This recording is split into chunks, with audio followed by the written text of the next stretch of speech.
What's up, everybody? Chris here from Power Company Climbing. I've spent the last several weeks here in Hueco Tanks, and I've gotten the opportunity to get out several times with my good friend and fellow Evolve teammate, Dru Mack, who's been on absolute fire these last couple of months. First, he realized his hardest sport climb yet with pure imagination in the Red River Gorge, which also showed him exactly how many people are stoked to see Dru succeeding. Before the season in the Red closed down, he also came heartbreakingly close to putting down another Red River test piece, Mike Doyle's Lucifer, as we can see in this video from visiting Brit James Alexander Turnbull. What the fuck, dude? What am I doing with my life? Indeed, what is young Dru doing with his life? Well, now we know.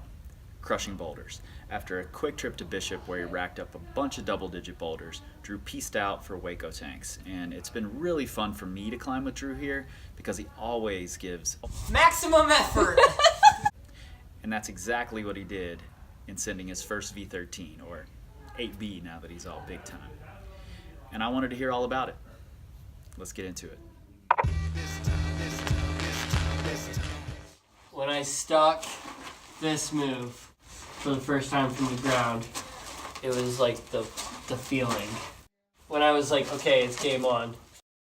And I remember I gave like the little, you swing your foot over, and sometimes it'll pick off of there. So I like really dug it in. Yeah. And I gave a little grr. It looked extra solid in the video. I gave a little grr. I normally don't like make noises when I'm making moves, but I make noises like as I'm setting up to like get the that energy going a little bit more. Adam Older style. And so this move felt like really good. And then when I came into the start of Wheaties, I was like sick. You just crushed Wheaties. I'm in. It was the easiest Wheaties has ever felt. It looked more solid than when I just saw you do Wheaties. Yeah, exactly. Yeah. Which is cool.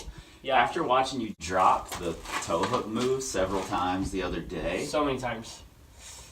what was going through your head when you got to that move, the move you dropped all those times? So, I guess when that day I climbed, the day I did it, I climbed up into these two holds like 3 times before I did it.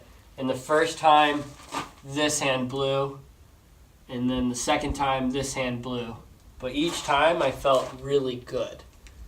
And so just by feeling good, I knew like I had a shot. I was just like more focused on the bottom. I gave it the respect that like it needed, I think. Yeah. I was really like in the previous days when you were here, I think my mind, as soon as I got to these holds, was thinking about here. Yep. Instead of focusing on the foot moves to set me up in the right position. Yep. And so through that, you know, your core sags, you lose the heel, you lose the toe, and you lose the tension. Yeah. So even when I would get into the right position, then I'd feel tired and sagged out. So I was just like really precise about everything on the whole boulder. And I took 2 days off, which I think like made a difference too. I just felt like a little better headspace. I took like a week off from trying it, did some other things. I felt confident. I felt relaxed. Yeah, I think your rest and recovery tactics are far more mature than your on boulder tactics. Thanks. But something I feel pretty smart about that, yeah. Something I really want to ask is that you've been on a roll since the fall. Yeah. You've been crushing things, which is really fun to see. Thank you. And then one of your mentors, Lee Smith, just recently posted that he thought this was your biggest climbing accomplishment to date. What are your thoughts on that? Yeah, I mean, I love Lee. I disagree with that statement. But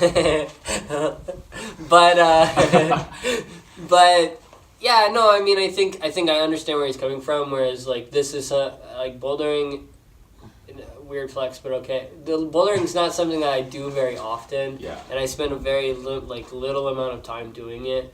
And so to do something this hard with this, you know, I think he sees that as like elite level bouldering for somebody who is a majority sport climber. Yeah.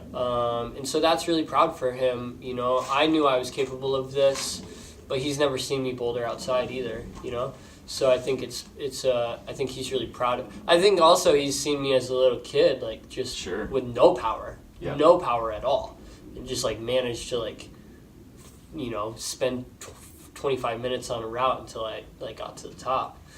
Now I'm like able to do hard moves. Cool. That's cool. Yeah. Well, I Yeah. think there are more. I think the key Yeah. word in his post was that to date or yet, Just or getting however started. he put it. Yeah. That Yeah, there's more to come. without So, a doubt. Super stoked for you. Thank you. So happy that it Thanks. went down Thanks. and you didn't let the sickness get the best of you. Thanks. So Dru Mack 5 on the Instagrams. I'm Chris from PowerCompanyClimbing.com. Thanks, you guys. Thanks. I don't think we've seen the last of young Dru Mack. He's on an upward trajectory that's pretty exciting, and I think we're just seeing the beginning of it. Stick around if you haven't seen the full Sid footage of Crown of Aragorn. That's up next. And keep your ears open for a podcast coming soon with Dru and his mentor, Lee Smith. Thanks for watching. He's gonna do it! Come on, Dru.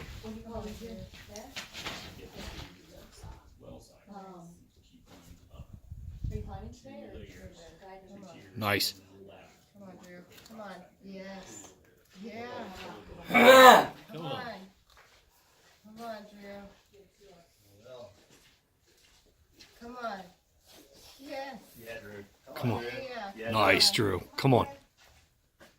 Come on. Yeah. Come on. Nice. Come on. Yeah, Dru. Nice, Dru. Nice. Nice. You can keep it? Let's Yeah. go. Yeah, buddy. Woo. Woo. Nice, Dru. Nice, Dru.